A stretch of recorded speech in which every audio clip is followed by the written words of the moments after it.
ఆంధ్రప్రదేశ్ రాష్ట్ర రాజధానిగా అమరావతికి చట్టబద్ధత కల్పించే బిల్లు రాజ్యసభలో ఆమోదం పొందడం శుభపరిణామం అంటున్నారు చిత్తూరు జిల్లా కూటమి నాయకులు. పార్లమెంట్ ఉభయ సభలు అమరావతికి చట్టబద్ధత కల్పించడంతో ఇకపై రాజధానిగా అమరావతి అజేయంగా నిలుస్తుందని కూటమి నాయకులు అంటున్నారు. ఈ సందర్భంగా కూటమి నాయకులు తిరుపతిలో కేక్ కట్ చేసి సంబరాలు చేసుకున్నారు. సీఎం చంద్రబాబును, డిప్యూటీ సీఎం పవన్ కళ్యాణ్, మంత్రి నారా లోకేష్లను ప్రశంసించారు. మరింత సమాచారాన్ని మా ప్రతినిధి రవివర్మ అందిస్తారు. రాష్ట్ర రాజధానిగా అమరావతిని నిర్ణయిస్తూ ఇవాళ పార్లమెంట్లో ఉభయ సభల్లోనూ తీర్మానం చేసిన పెదప ఈ తీర్మానాన్ని రాష్ట్రపతికి పంపిస్తున్న నేపథ్యంలో రాష్ట్ర వ్యాప్తంగా సంబరాలు చేస్తున్నారు. ఈ నేపథ్యంలోని కూటమి నేతలు తిరుపతిలోని గాంధీ రోడ్లో కేక్ కట్ చేసి సంబరాన్ని జరుపుతున్నారు. ఇప్పుడు మనం నేరుగా చూడొచ్చు. సార్, ఇవాళ రాజధాని అంశం లోక్సభలో, పార్లమెంట్లో ఉభయ సభల్లోనూ ఆమోదం తెలిపింది. దీన్ని ఎలా చూస్తున్నారు, ఎలా భావిస్తున్నారు? పండుగ వాతావరణంగా చూస్తున్నాం.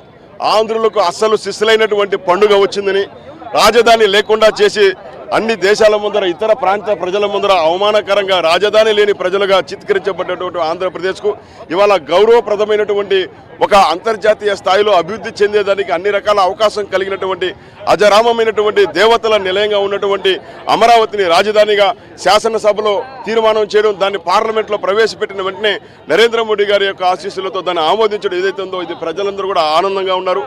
రామరాజ్యానికి హనుమంతుని యొక్క ఆశీస్సులు ఎలా అవసరమవుతుందో ఇవాళ అమరావతికి కూడా హనుమంతుని ఆశీస్సులు కావాలని, దుష్ట శక్తుల యొక్క నీడ అమరావతి మీద పడకుండా ఇవాళ మూడు ముక్కలాడి ప్రజలను వంచినటువంటి జగన్మోహన్ రెడ్డి మతి స్థిమితం కోల్పోయి ఇంకా తాను అధికారంలో ఉన్నట్టు శాసనసభలో తీర్మానం పెడుతున్నట్లు పగటి కళలు కలుపుతున్నటువంటి జగన్మోహన్ రెడ్డి యొక్క దుష్ట శక్తి నీడల ఆలోచనలు అమరావతి చేరకూడదని ఆంజనేయ స్వామి పూజలు చేస్తూ ఇవాళ మిఠాయిలు పంచుకుంటూ పండుగ చేసుకున్నారు.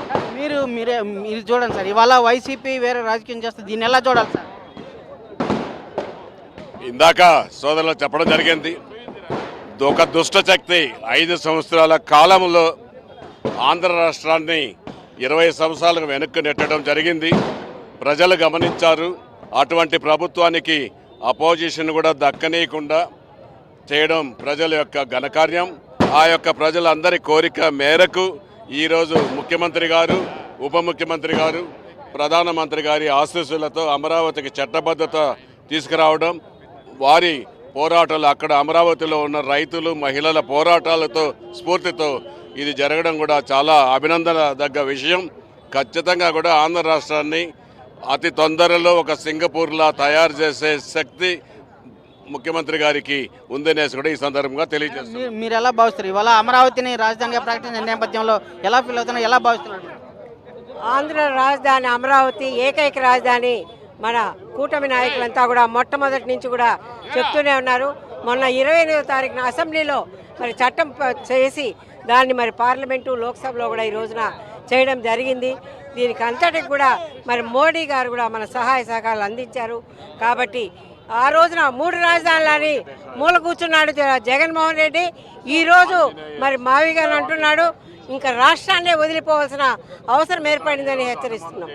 ఇది ప్రధానంగా రాజధాని ఏర్పాటు, అమరావతి రాజధాని ఏర్పాటుతో యావత్ రాష్ట్రం అంతా కూడా సంబరాలు చేస్తున్నారు. తిరుపతిలో కూడా ఆ సంబరాలన్నీ కూడా కూటమి నాయకుల సంబరాలన్నీ అంబరాన్ని అంటాయి. తిరుపతిలో ఉన్నటువంటి ప్రజలందరూ, నాయకులు, అలాగే కూటమి నాయకులందరూ కూడా సంబరం చేస్తూ రాజధాని అమరావతి అజరామజరంగా నిలుస్తుందని చెప్పేసి ఆ దిశగా ముఖ్యమంత్రి కూడా అభివృద్ధి చేసే సంకల్పం ముందుకు సాగుతుందని చెప్పి కూడా ఆశాభావం వ్యక్తం చేస్తున్నారు. Video just Ramakrishna, Ravi prime 9, Tirupati నుంచి.